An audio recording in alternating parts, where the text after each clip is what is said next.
Welcome to Flashpoints. I'm Margaret Brennan, joined by Juan Zarate, CBS News Senior National Security Advisor.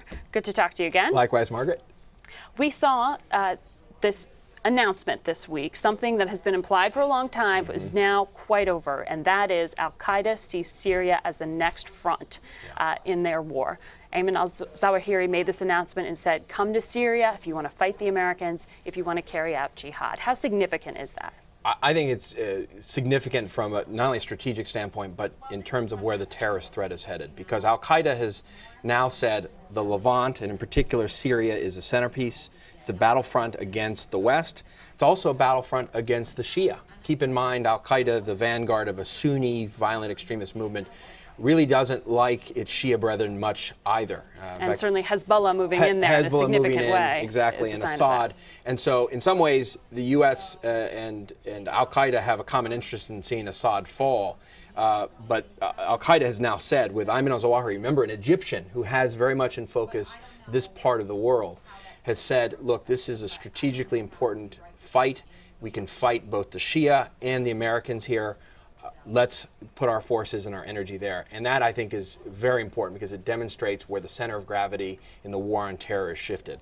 And in so many ways, the reasons expressed by the administration in this country for not getting involved is the fear of strengthening that terror threat by making America a target by getting involved militarily. Right. By not acting, are we getting to the same result?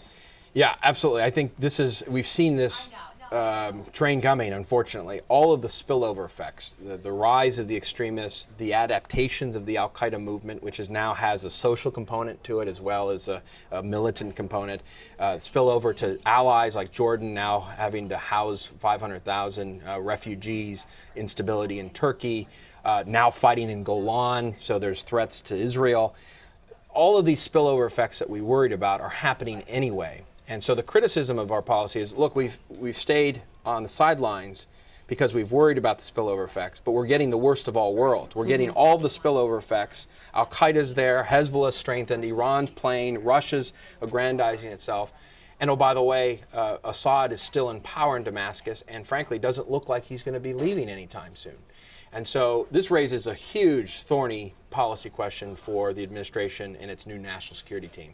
Well, this administration's national security team have said up to this point, the only option not on the table is military involvement. But they said, oh, we'll strengthen the opposition on the ground, but it's about a political transition. And this upcoming peace conference in Geneva may or may not be happening in July. But is it actually viable to sit down at a peace table when neither side wants to?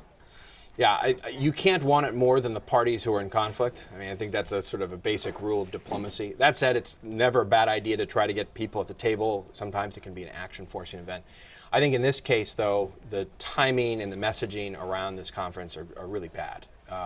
One, it put Russia back in the driver's seat in terms of how things were going to proceed. And you've seen Putin pounding his chest. You've got warships off of the Russian warships off of the coast, missiles supporting Assad along with the Iranians and Hezbollah. So it's put Russia back in the center of things.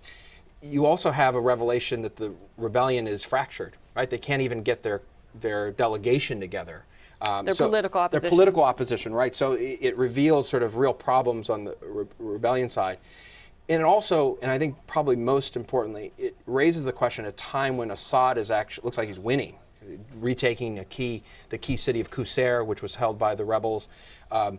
It raises the question: okay, will Assad even negotiate? And does a political transition actually imagine Assad staying in power? And so, a fundamental question I think for Secretary Kerry and the new national security team is: can you live with Assad remaining in power? Because that's likely where the Russians want things to remain. And it's certainly what Assad wants and what he's fighting for. And so if that's not a solution, then the peace conference seems like it's just dead upon arrival. A lot of skeptics, including State Department's Aaron Miller, recently left the administration just a few years ago, who said this is weakening the rebels and strengthening Assad. Absolutely. And the point here, and you've seen this in Senator McCain's statements, our friends and allies in the region are looking for American leadership. And it doesn't mean you have to put boots on the ground, but it means that you have to commit politically to an end state that you want. And that may mean you do certain things that are hard, but it may also mean you enable others. I think we have sent very weak signals, and that has constrained what others can do.